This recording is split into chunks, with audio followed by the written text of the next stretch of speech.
Këmbë dreri për vende të larta. Një titull që do ta habis shumë këndë, sidomos kur dikush do ta propozojë këtë libër por si lexim shpirtëror për në radio. Por në qoftë se ngurni këmbë dhe janisni dëgjimit, do të shikoni se jo vetëm titulli ju mahnit, por edhe vetë libri. Kjo është bindja ime dhe me këtë shpresë po ja propozoj edhe juve, i mbështetur edhe me përshtypjen e atyre që tashmë e kanë lexuar me shumë interes. Është me të vërtetë një libër origjinal, mund të themi, i vështirë për të renditur në një kategori. Jo thjesht një roman, as vetëm një përrall moderne, por më shumë një shëmbërtyrë e gjatë me shijen biblike, e cila përdori imazhin e këngës së këngëve për të përshkruar bukur ecjen tonë shpirtërore. Po, sepse me shërimin e këmbëve të Drenushës, protagonistet e romanit, autorja përshkruan misterin e pagëzimit tonë që na bën të aftë për një jetë hyjnore. Në fakt, mendoj se është përvoja jonë e përsëritur. Të lindur për vende të larta, të pajisur me një zemër që di të dëshiroje gjëra të larta dhe të bukura, ndihemi shpeshherë të paaftë për të realizuar synimin tonë.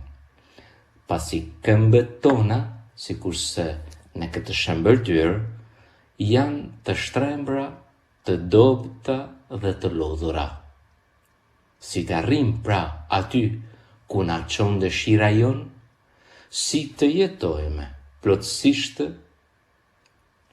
ja që takimi ynë me kryebariun, me Krishtin, sikurse për Drenushën tonë, ka qenë fillimi i një ecjeje shërimi, që na ka dhënë mundësi të ngjitemi edhe ne atje lartë, ku dashuria është vërtetë dhe deri në fund.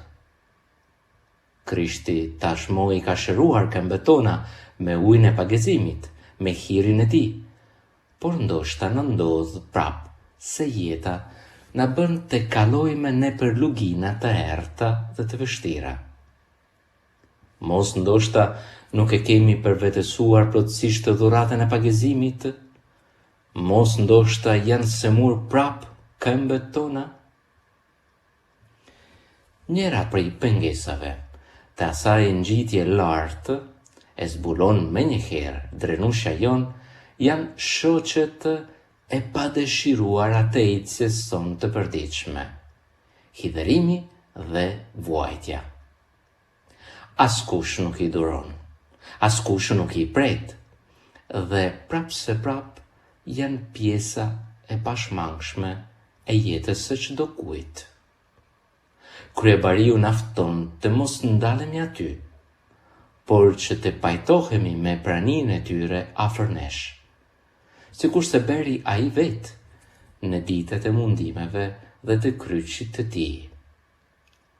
Dal nga dal, do të zbulojmë edhe ne, bashkë me Drenushën tonë, se ato nuk janë një pengesë, madje janë dy shoqe të vërteta, sepse dorë për dorë me ato, me hidherimin dhe me vuajtjen, vërtet do të mund të arrim aty lartë. Përndryshe, do të zbresim padyshim në luginën e mërzitjes dhe të revusimit të vuajtjeve të jetës sonë. Është pikërisht nga kjo luginë ku jetojnë me shpeshherë edhe pa i vëretur, që fillon rruga e shërimit për ata që dëshirojnë të vrapojnë, si në këngën e këngëve, me këmbë dreri deri lartësive të dashurisë së Zotit, por të transformuar më pas, si protagonistja jon, në një pikë ujë, në një perrua dashurie për njerëzimin e etur. Megjithatë, vështirësitë nuk janë vetëm jashtë nesh dhe në rrethin ton. madje ajo ma e vështirë për ta mposhtur rrënjoset brenda nesh. Aq sa në ngjit edhe emrin. Ndonjëri që nga faqja e parë e librit ndoshta mund të çuditet me emrin e protagonistes son. Ajo quhet Frikacakja. Dhe ndoshta edhe ndonjëri prej nesh mund ta refuzoje për veten këtë emër, sepse ndihet ose do të doje të ishte guximtar dhe trim i madh. Dhe prapë se prapë, edhe pa dashje, frika është shoqja jone e përditshme, madje ajo ma e ngushtë, pasi gjendet në zemrën tonë. Dhe jo vetëm frikë për ato që mund të ndodhë, ose për vuajtje të reja, por ma shumë frikë nga vetja, për ato gjëra të keqia që ndonjëherë kanë dalë nga zemra jonë, dhe që kanë vrarë ata që i duam. E sidomos, frikë nga madhështia jonë, nga ajo gjëra të mëdha që do të mund të bënim me pak guxim më shumë. Por, ku ta gjejmë? Frikacakja jonë vetëm në fund do të gjeje një emër të ri. Për tash, duhet të ngushëllohet dhe të përforcohet me fjalën e qartë të kryebariut, i cili thot gjithmonë, mos ki frikë, unë jam me ty. Ky është pothuese refreni i Zotit biblik, i përsëritur 10 herë në shkrimin shenjtë, sidomos kur Zoti gjen një hapësirë të vogël në zemrën e njeriut dhe hyn aty me fjalën e vet. Prandaj është edhe udhëzim më i rëndësishëm në ecjen shpirtërore të gjithë personazheve biblike, nga Abrahami të Zoja Mari, dhe në ecjen e çdo të krishteri. Prandaj, ne u pajtofshim sado pak me emrin ton, Frikacakja, dhe me të dy shoqet e ecjes së përditshme, hidherimi dhe vuajtja, do të jemi në gjendje më të mirë shpirtërore për të filluar leximin e këtij libri, domethënë ecjen drejt vendeve të larta, ku dashur Zoti edhe ne do të mund të bëhemi një drenushë re me thojsa, me një jetë të re dhe me një mision të ri. Pra të dashur dëgjues, rrugë të mbar, do themi kështu, kur një urim i tillë është dukur më i përshtatshëm për një libër, por do ta zbuloni se nuk është një eksagjerim.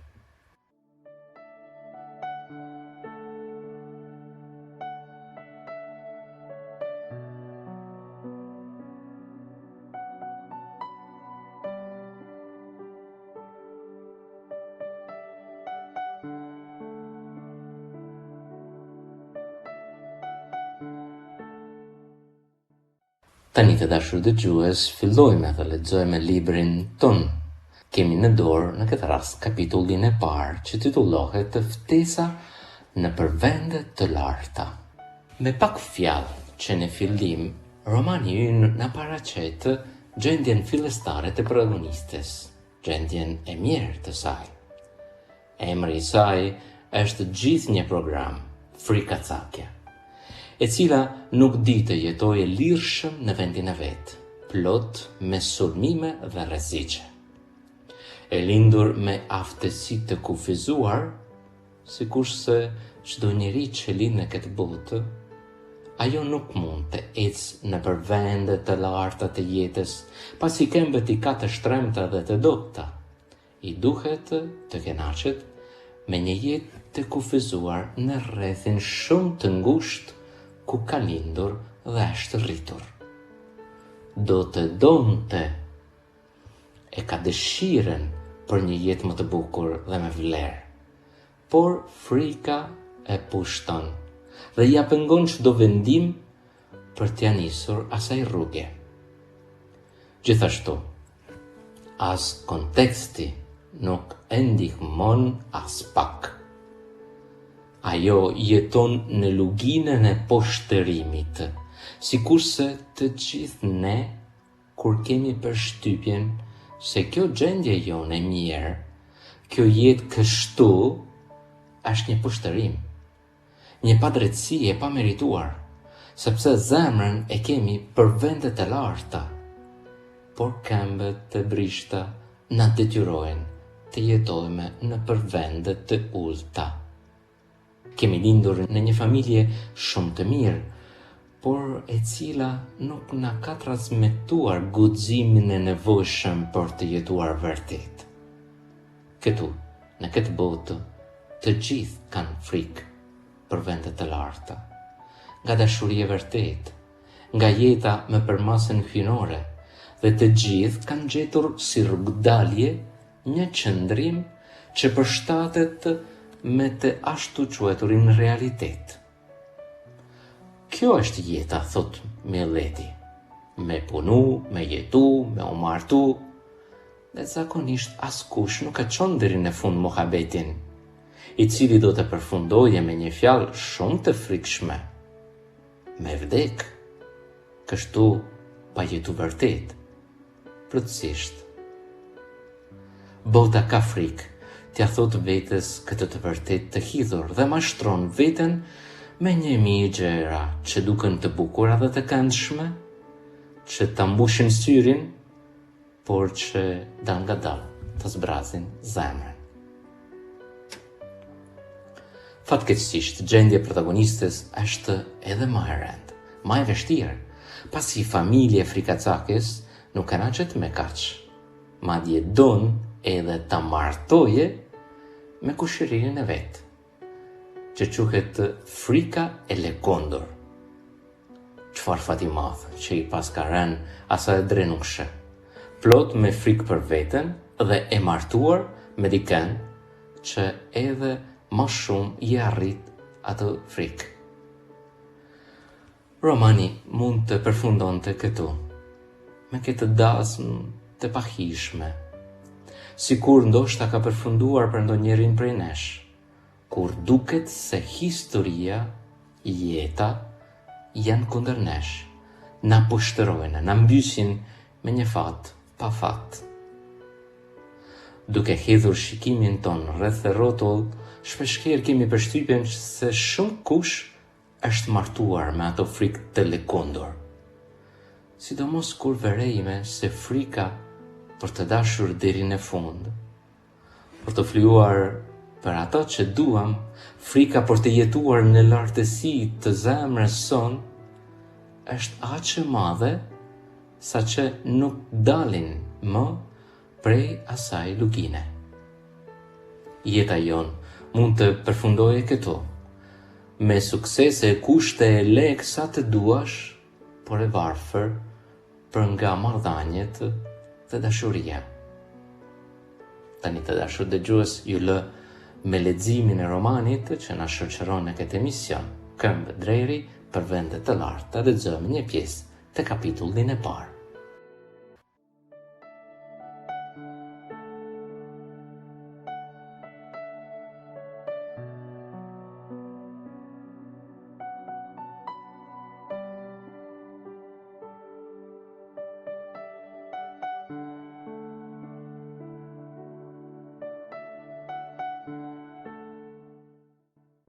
Kjo është historia se si frikacakja arriti të shpëtonte nga të afërmit e saj të frikshmit dhe shkoi me bariun në vende të larta, ku dashuria përsosur e nxjerr jashtë frikën. Prej shumë vitesh, frikacakja është në shërbim të kryebariut, tufa të mëdha të cilit kulloteshin në luginën e poshtërimit. Ajo jetonte me miqtë dhe bashkëpunëtorët e saj, me shiren dhe paqen, në një shtëpi të vogël të bardhë dhe të qetë në fshatin shumë dridhje. Ajo e donte punën e saj dhe kishte një dëshirë të madhe për ta kënaqur kryebariun, por megjithëse ishte lumtur në shumë aspekte, ajo ishte e vetëdijshme për disa gjëra që pengonin në punën e saj dhe i shkaktonin shqetësim dhe turp të fshehtë. Para së gjithash, ajo ishte e qallë, me këmbë aq të shtrembëruara sa që shpesh e bënin të qallonte dhe të pengohej ndërsa kryente punën e saj. Për më tepër kishte një tëmetë të dukshme gojen e saj të shtrembër, që ja prishte shumë si pamjen, ashtu edhe të folurën. Ajo e dinte mirë se këto tëmeta të shemtuara ishin një burim habije, dhe ndoshta edhe pakënaqësie për shumë njerëz që e dinin se ajo ishte në shërbimin e bariut të madh. Me gjithë zemër dëshironte të çlirohej plotësisht nga këto mangësi dhe të bëhej e bukur, e hishme dhe e fortë, ashtu si shumë nga punëtorët e tjerë të bariut. Mbi të gjitha dëshironte të bëhej si vetë kryebariu, por kishte frikë se nuk mund të kishte shpëtim nga këto dy mangësi të mëdha dhe se ato do ta pengonin për gjithmonë në shërbimin e saj. Megjithatë, në jetën e saj kishte edhe një shqetësim tjetër, madje edhe më të madh. Ajo ishte anëtare e familjes së të frikacakëve, dhe të afërmit e saj ishin të shpërndar në të gjithë luginën, kështu që nuk mund të shpëtonte asnjëherë prej tyre. Si jetime, ishte rritur në shtëpinë e hallës së saj, të shkretës zonjush para ndjenja e keqe, së bashku me dy kushërin të saj, e ngrysyra dhe inatçorja, si dhe me vëllain e tyre, frika e lëkundur, një ngacmues i madh që torturonte dhe e përndiqte në mënyrë të tmerrshme. Si shumica e familjeve të tjera që jetonin në luginën e poshtërimit, edhe familja e të frikshmeve e urrente kryebariun dhe përpiqej të bojkotonte shërbëtorët e tij. Si pasojë, për ata ishte një fyerje e madhe që një anëtare e familjes së tyre kishte hyrë në shërbimin e tij. Për rrjedhoje, ata provuan gjithçka munden, duke përdorur kërcënime dhe presion, për ta detyruar atë të largohej nga puna me bariun, dhe një ditë të mërshme ata i vendosën përpara një urdhër familjar. Ajo duhej të martohej me njëherë me kushëririn e saj, frikën e lëkundur, dhe të bahej pjesë në mënyrë të respektueshme mes njerëzve të saj. Nëse nuk do të pranonte këtë me vullnet të saj, ata e kërcënuan se do ta detyronin me forcë. E shkreta frikacakja u tmerrua nga vetëm ideja e kësaj, por të afërmit e saj e kishin frikësuar gjithmonë dhe ajo kurrë nuk ishte mësuar të rezistonte apo të injoronte kërcënimet e tyre. Prandaj ajo thjesht u strup përpara tyre, duke përsëritur vazhdimisht se asgjë nuk do ta mund ta detyronte ato të martohej me frikën e lëkundur, por nuk ishte në gjendje të shpëtonte nga prania e tyre. Kështu, kjo intervistë e pakëndshme zgjati për një kohë të gjatë, dhe kur ata më në fund e lanë vetëm për pak kohë, ishte bërë mbrëmje. E lehtësuar, frikacakja u kujtua se kryebariu do të çonte tufat e tij drejt vendit të zakonshëm të ujitjes, pranë një ujë vare të bukur dhe një pellgu në skaj të fshatit. Ishte vendi ku ajo shkonte çdo mëngjes herët për të takuar dhe për të mësuar dëshirat dhe urdhrat e tij për ditën, dhe po ashtu në mbrëmje për të dorëzuar raportin e saj mbi punën e kryer. Tani kishte ardhur koha për të takuar atje, pranë pellgut dhe ndiheje sigurt se ai do ta ndihmonte dhe nuk do ta lejonte që të afërmit të saj të rrembenin dhe ta detyronin të largohej nga shërbimi i tij për skllavërinë e tmerrshme të martesës me frikën e lëkundur.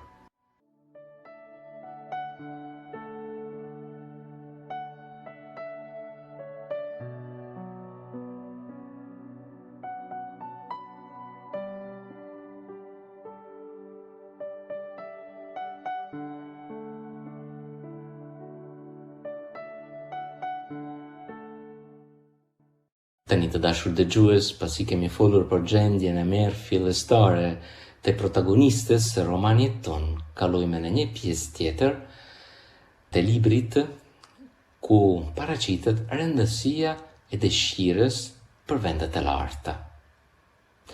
Zemra frikacake son, siç e dëgjuam, nuk kënaqet me këtë fat dhe ngul këmbë me dëshirën e saj. Zemra ja thoshte se jo, se nuk donte të jetonte gjithë jetën e vetë me frikën e lëkundur.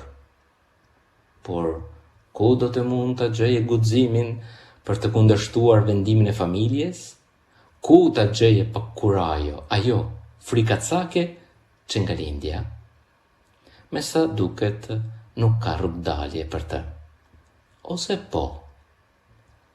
Krejt e shqetësuar nga martesa e detyruar me fatin e vetë, frikacakja shkon, siç e dëgjuam, në takim me bariun e madh, për të cilën punon. Ati i rrefën situatën e vetë, pa rrugdalje dhe pyet, çfarë duhet të bëj? Bariu i madh nuk ka një përgjigje se si kjo të ik nga situata. Duket se as ai nuk ka një rrugdalje dhe vetëm përsërit refrenin e tij të zakonshëm. Mos ki frikë, ti je në shërbimin tim, mos u tremb atyre. Vazhdimisht, bariu i madh, Zoti, na thotë edhe neve të njëjtin fjalë, mos ki frikë, përballë vështirësive të jetës, dhe kjo fjalë e tij shkakton në ne shpeshherë një farë moskuptimi, sepse vetëm me forcat tona e dim se nuk kemi se si t'ja dalim. Dështime në këtë fushë janë të shumta dhe kemi nxjerrë përfundimin se edhe ai na lë në rrugë të madh. Ne, sikurse frikacakja, do të preferonim një rrugdalje. Do më thanë, se si të ikim prej realitetit ton të vështirë, të pakëndshme, të padashur. Por Zoti duket se na propozon të kundërten. Të rrim aty në luftë, në punë, me angazhimin ton. E gjithë kjo, sepse nuk jemi vetëm, sepse ai është me ne, Emanuel për gjithmonë. Frikacakja e di në teori këtë punë, por ende ka dyshimet e veta. Nuk e di sa është vështirë ajo fjalë e ti, nuk e ka provuar, nuk e ka përjetuar. Prandaj, nuk ka pace, nuk ka guxim. Prapë se prapë, si që thoshim, ka një rrugdalje, mendon frikacake. Të arratisem në për vende të larta. Kështu guxon të shpreh dëshirën e vetë. O, sikur të mund të shkoj aty lart. Megjithëse dëshira e saj është vetëm një arratisje fshehur nga realiteti i saj i vështirë, bariu i madh tregohet shumë i interesuar. Madje duket se nuk priste asgjë tjetër se dëshirën e saj. Dëshira jon është shumë e rëndësishme, sepse pa e dashur një diçka, kur nuk do të lëvizim vendin lirisht drejt saj. Dëshira jon është rëndësishme edhe nga ana shpirtërore, sepse që nga faqe e parë e Biblës, Zoti nuk i punon kur gjërat e tij të mëdha, as Abrahamit, as Marisë e Nazaretit. Gjithmonë ka pritur jo vetëm dëshirën e tyre, madje edhe përgjigjen e tyre. po se deshe nuk mund të bëhesh ati një populli, as nëna e njerëzimit. Prandaj, bariu i madh duket se nuk priste as gjë tjetër përveç dëshirës e frikacakes. Po deshe ti, atëherë unë do të çoj në përvende të larta. Sigur të thoshte, ma ler mua dëshiren tënde të madhe dhe të vërtet, dhe do të shikosh çka dy të bëj unë me përvujtërin e shërbetoreve të mi.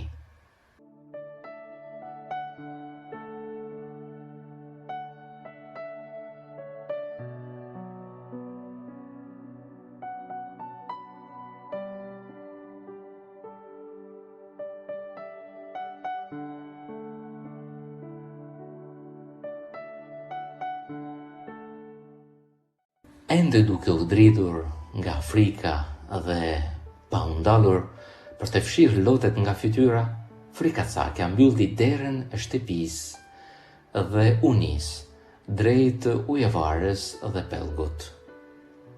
Drita e qetë e mbrëmjes po mbushte luginën e poshtërimit me një shkelqim të artë, ndërsa ajo linte fshatin dhe filloi të kalonte fushat. Përtej lumit qëndronin malet që rrethonin anën lindore të luginës si mure të larta mbrojtëse, të cilat tashmë kishin marrë një nuancë roz, ndërsa grykat e tyre të thella ishin mbuluara me hije të bukura dhe misterioze. Në përqetësinë dhe paqen e kësaj mbrëmjeje të qetë, e shkreta frikacake e tmerruar mbërriti te pellgu ku bariu po e priste dhe i tregoi për gjendjen e saj të tmerrshme. Çfarë duhet të bëj? Bërtiti ajo ndërsa mbaroi rrefimin e saj. Si mund të shpëtoj? Ata nuk mund të më detyrojnë vërtet të martohem me kushëririn tim frikën e lëkundur, apo jo? O, klithi ajo përsëri, e mbërthyer nga ankthi vetëm nga mendimi për një të ardhme të tillë. Të jesh frikacake është mjaft e tmerrshme, por të mendosh se do të më duhet të jem zonja frika e lëkundur për gjithë jetën dhe të mos mund të shpëtoj kurrë nga kjo vuajtje, është më shumë se sa mund të përballoj. Mos ki frikë, i tha butësisht bariu. Ti je në shërbimin tim, dhe nëse do të me besosh, ata nuk do të mund të të detyrojnë të bësh as gjë kundër vullnetit tanë, ne as një aleancë familjare. Por nuk duhej ti kishte lejuar të afërmit e tu, të frikshmit, të hynin në shtëpinë tënde, sepse ata janë armiq të mbretit, që të kanë marrë në shërbimin e tij. E di, qau frikacakja, por sa herë që takohem mendoj një nga të afërmit e mi, duket sikur humbas gjithë forcën dhe thjesht nuk mund të rezistoj, sa do që përpiqem. Për sa kohë që jetoj në lugin, nuk mund të shmang takimin me ta. Ata janë kudo dhe tani që janë të vendosur të me marrin në pushtetin mua, nuk do të guxoj, më të dal vetëm nga shtëpia, nga frika se mos më rrëmbejnë. Ndërsa fliste, ngriti syt dhe shikoi përtej luginës dhe lumit drejt majave të ndriçuara nga perëndimi i bukur i diellit. Pastaj klithi me një dëshirë të dëshpëruar. O, sikur të mund të shpëtoja krejt nga kjo luginë e poshtërimit dhe të shkoja në vendet e larta, larg nga të gjithë të frikshmit dhe të afërmit e mi. Sa po i shqiptoi këto fjalë, për habin e saj të plot, bariu u përgjigj. Kam pritur një kohë të gjatë që të dëgjoj të bësh këtë sugjerim, frikacake. Vërtet, do të ishte më e mira për ty të largohesh nga lugina dhe të shkoje në vende të larta, dhe unë ma shumë dëshirë do të çoja atje vetë. Shpatet e ultat e atyre maleve për te lumit janë kufiri i mbretërisë së atit tim, mbretërisë së dashurisë. Asnjë lloj frike nuk mund të jetoj atje, sepse dashuria e përsosur e dëbon frikën dhe gjithçka që e mundon. Frikacakja e pa me habi. Të shkoj në vende të larta, tha ajo, dhe të jetoj atje? O, sikur të mundesha. Për muajt e tërë më shoqëron kjo dëshirë. Mendoj për të ditë e natë, por nuk është e mundur. Nuk do të mund të arrija kurrë atje. Jam shumë e dobët. Ajo i shikoi këmbët e saj të keq formuara dhe sërish sytë e saj ju mbushen me lotë të dëshpërimi dhe keqardhje për veten.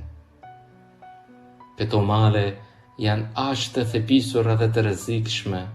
Me kanë thënë se vetëm drejret dhe kaprohet mund të kalojnë atje lartë me siguri.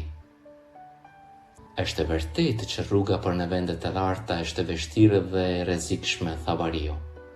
Duhet jetë e tillë që asgjë që është armiki i dashurisë të mos mundet të ngjitet dhe të pushtojë mbretërinë. Asnjë i njollosur apo në ndonjë mënyrë e papërsosur nuk lejohet atje, dhe banorët e vendet të larta kanë nevojë për këmbë drejri. Edhe unë veti kam, shtoi ai me një buzëqeshje, dhe si një drenushe e re apo një kaproll mund të eci duke e hedhur mbi malet dhe të kërcej mbi kodra me lehtësi dhe kënaqësi të madhe. Por frikacake, unë mund t'i bëj edhe këmbët e tua, si këmbët e drereve, dhe të çojnë në vende të larta. Atëherë do të mund të më shërbeje shumë më plotësisht dhe do të ishe jashtë rrezet se të gjithë armiqve të tu. Me gëzon fakti që ke dëshiruar të shkosh atje, sepse siç thash pak më parë, kam pritur që të bësh këtë sugjerim. Dhe pastaj, shtoi ai me një buzëqeshje tjetër. Nuk do të duhej kurrë më të përballesh me frikën e lëkundur.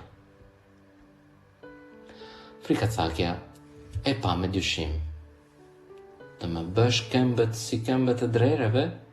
Përsëriti ajo, si është e mundur kjo? Dhe çfarë do të thonë banorët e mbretërisë së dashurisë për praninë e një temjere të vogël të qallë, me fytyrë të shtrembëruar dhe me gojë të shtrembër, nëse asgjë e njollosur dhe papërsosur nuk mund të banojë atje? Është vërtetë, tha Bariu. Do të duhet të ndryshohesh përpara se të mund të jetosh në vende të larta. Por nëse je e gatshme të vish me mua, të premtoj se do të të ndihmoj të zhvillosh këmbë dreri. Atje lartë në male, sa më pranë t'i afrohesh vendeve të larta, ajri bëhet më i pastër dhe freskues. Ai forcon të gjithë trupin dhe atje ka përrenj me vetit të mrekullueshme shëruese. Kështu që ata që lahen në to, pastrohen nga të gjitha njollat dhe shëmtit e tyre. Por ka diçka tjetër që duhet të them. Jo vetëm që do të duhet të bëj këmbët si ato të drereve, por do të duhet të marrësh edhe një martëri, sepse do të ishte pamundur që një frikacake të hynte në mbretërinë e dashurisë, ashtu siç do të ishte për çdo anëtar tjetër të familjes së frikshmeve. A je e gatshme të ndryshosh plotësisht frikacake dhe të bëhesh si emri i ri që do të marrësh nëse bëhesh qytetare e mbretërisë së dashurisë? Ajo tundi kokën dhe pastaj tha me shumë seriozitet. Po, jam e gatshme.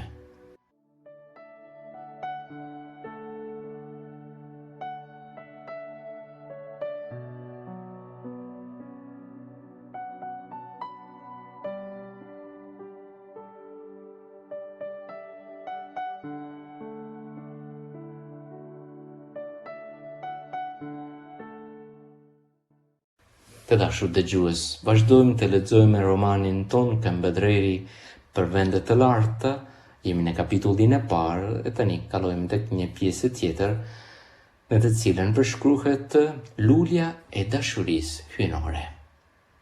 Pasi të ketë shprehur dëshirën e saj për të ngjitur në vende të larta, për të jetuar plotësisht jetën e vetë, për të shëruar këmbët e veta të dobta, Bariu i Madh ja bën me dije Drenushës se për të plotësuar ëndrrën e saj ka një kusht të pashmangshëm. Duhet ta mbjell në zemrën tënde faren e dashurisë hyjnore, thot ai. Frikacakja mbetet për pak qaste në heshtje, pasi nuk di a e ka apo jo këtë lule për të cilën flet Bariu i Madh. Ajo njeh në zemrën e vet si çdo kush dëshirën për të qenë dashur, e mirë pritur, e mbështetur për njerëzve të tjerë, ndjen edhe dëshirën për të qenë në qendrën e vëmendjes dhe të interesit të tjetrit. Por e kupton vetë gjithë kjo nuk është dashuria për të cilën flet Bariu. Ma shumë është një dëshirë dhe nevoje të jesh objekti i dashurisë të tjerëve, i kujdesit të tyre. Por jo, dashuria hyjnore është diçka tjetër. Është të duash tjetrin pa rezervë e pa kushte, gjithmonë e deri në fund, pavarësisht nga sjellja e tjetrit, nga përgjigjja e tij. Është një dashuri krejtfalas që në botë shihet rrallë herë. Atëherë, shton Bariu, a do të më lejosh ta mbjell faren e dashurisë së vërtetë? Çuditërisht frikacakja tërhiqet kur dëgjon propozimin e tij. Kishte dëshirë të ishte e dashur vërtet, por a e kishte edhe për të dashur vërtet? Jo, nuk e kishte, sepse dinte mirë se dashuria rritet bashkë me vuajtjen, dhe ajo ja kishte shumë frikë vuajtjes. Mos jemi edhe ne shpeshherë në gjendjen e saj, shumë të prirur për të marrë dashurinë e të tjerëve dhe shumë koprac për ta adhuruar, dhe kjo jo sepse jemi të këqij, por vetëm sepse kemi frikë, sepse kur ti don, bahesh i brisht, ja jep tjetrit pushtetin për të vrarë, me një gjest pa hije ose me një fjalë që se prite. Kush ka dashuri, kush dhuron dashurinë, duke të jetë guximtar për të përballuar refuzimin e tjetrit, për të vazhduar edhe kur tjetri të refuzon, edhe as nuk ta njeh dashurinë që ke. Jo, frikacakët, por si Drenusha jon, nuk mund të duan kështu, në mënyrë hyjnore, përveç me rastin e një hiri të veçantë, siç është fara e lulës së dashurisë së vërtetë e mbjell në zemrën e saj. Me në fund, dëshira për të shëruar, për të pasur një emër të ri, bëhet më e fuqishme se frika e saj dhe ja se frikacakja është gati për ndërhyrjen hyjnore. Me një gjem të mprehtë, Bariu i Madh mbjell faren e dashurisë hyjnore në zemrën e saj.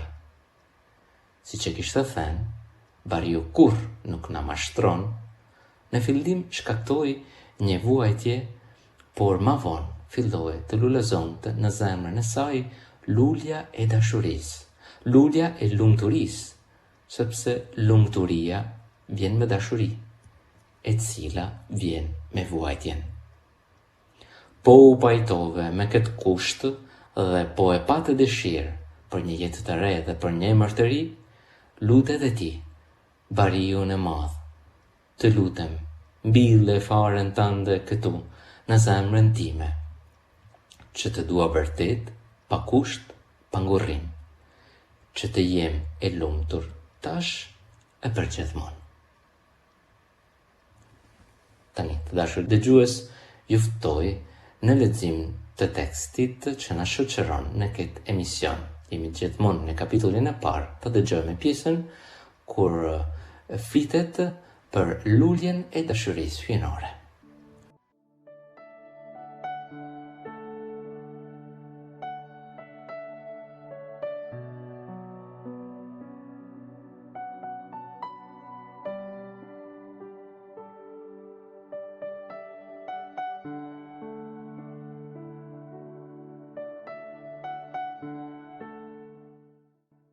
Bariu buzëqeshi përsëri, por pastaj shtoi me seriozitet. Ka ende diçka tjetër më e rëndësishmja nga të gjitha. Askush nuk lejohet të banojë në mbretërinë e dashurisë, përveç se nëse lulja e dashurisë ka filluar të lulëzojë tashmë në zemrën e tyre. A është e mbjellë dashuria në zemrën tënde, frikacake? Ndërsa Bariu e tha këtë, e shikoi drejt në sy, dhe ajo kuptoi se si shikimi i tij po depërtonte thellë në zemrën e saj, duke vështruar gjithçka që fshihej atje, madje shumë më mirë se sa ajo vetë njihte veten. Ajo qëndroi në heshtje për një kohë të gjatë, pa përgjigje sepse nuk ishte sigurt çfarë të thoshte, por duket se filloi të dridhej përballë vështrimit të tij depërtues dhe arriti të kuptonte se sytë e tij kishin fuqinë të pasqyronin gjithçka që shikonin. Ajo mundi të shikte zemrën e saj siç e shikte ai, dhe pas një heshtje të gjatë, ajo u përgjigj. Mendoi se ajo që po rritet aty është një dëshirë e madhe për të përjetuar gëzimin e dashurisë natyrore, njerëzore, dhe për të mësuar të dua mbi gjithçka një person që do të mendoje në këmbim. Por ndoshta kjo dëshirë, sado natyrale dhe e drejtë që mund të duket, nuk është dashuria për të cilën po flet ti. Ajo ndaloi dhe pastaj shtoi ndërshmërisht me zërin që i dridhej. Shoh dëshirën për të dashur dhe për të admiruar që rritet në zemrën time, Bari, por nuk mendoj se shoh llojin e dashurisë për të cilën po flet ti, të paktën asgjë të ngjashme me dashurinë që shoh te ti. Atëherë, a do të më lejosh ta mbjell faren e dashurisë së vërtetë në zemrën tënde tani? Pyeti Bariu. Do të duhet kohë për të zhvilluar këmbët e drerit dhe për të ngjitur në vende të larta, dhe nëse mbjell faren tani, ajo do të jetë gati të lulëzojë kur të mbërrish atje. Frikacaki u tërhoq. Kam frikë, tha ajo. Me kanë thënë se nëse e do vërtet dikë, i jep atij personi fuqinë për të të lënduar dhe për të shkaktuar dhimbje në një mënyrë që askush tjetër nuk mundet. Kjo është vërtet, pohoi Bariu. Të duash do të thotë të vësh veten në duart e personit që do dhe të bëhesh i ndjeshëm ndaj dhimbjes, dhe ti ke shumë frikë nga dhimbja, apo jo? Ajo tundi kokën me trishtim dhe pastaj tha me turp, po, kam shumë frikë prej saj. Por është aq bukur të duash, tha Bariu me qetësi. Është lumturi të duash, edhe nëse nuk je i dashur në këmbim. Sigurisht që ka edhe dhimbje, por dashuria nuk e konsideron këtë si diçka me rëndësi. Frikacakja mendoi pa pritur se ai kishte sytë me të duruar që e kishte parë ndonjëherë. Në të njëjtën kohë kishte diçka në to që i shkaktonte një dhimbje në zemër. Megjithëse nuk mund ta shpjegonte, por ajo u tërhoq përsëri e frikësuar dhe tha, duke folur me mërmëritje, sepse ndjente një turp t'i shqiptonte ato fjalë. Nuk do të guxoja kur të doja, përveç se nëse do të kisha sigurinë se do të më donin në këmbim. Nëse të lejoj të mbjellësh faren e dashurisë në zemrën time, a do të më premtoje se do të jem e dashur në këmbim? Nuk do të mund të përballoje ndryshe.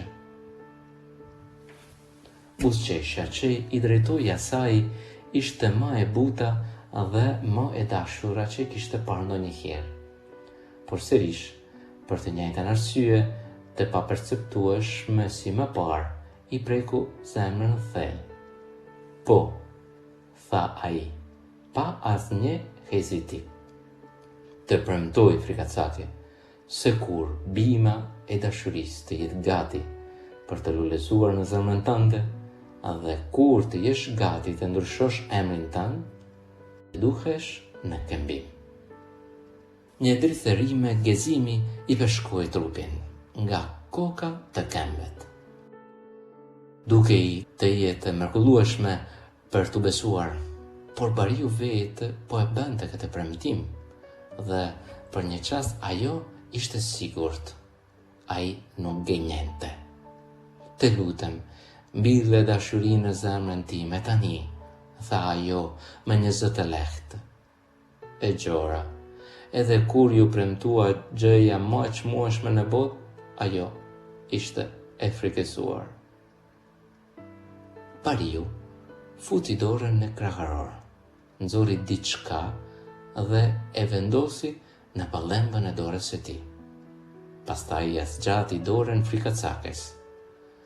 Kjo është fara e dashurisë, tha ai. Ajo përkul për të parë, pastaj lëshoi një ofshan të lehtë dhe u tërhoq mbrapa. Me të vërtetë, në pallembën e tij ishte një farë, por ajo kishte formën e një xhembi të gjatë dhe të mprehtë.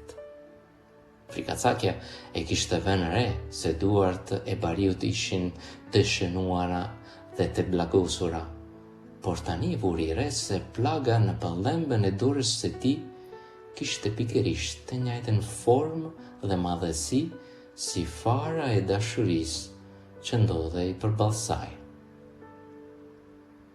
Fara duket shumë e mprehtë, tha ajo me hezitim. A nuk do të më lëndoje nëse vendos në zemrën time? Ai ju përgjigj butësisht.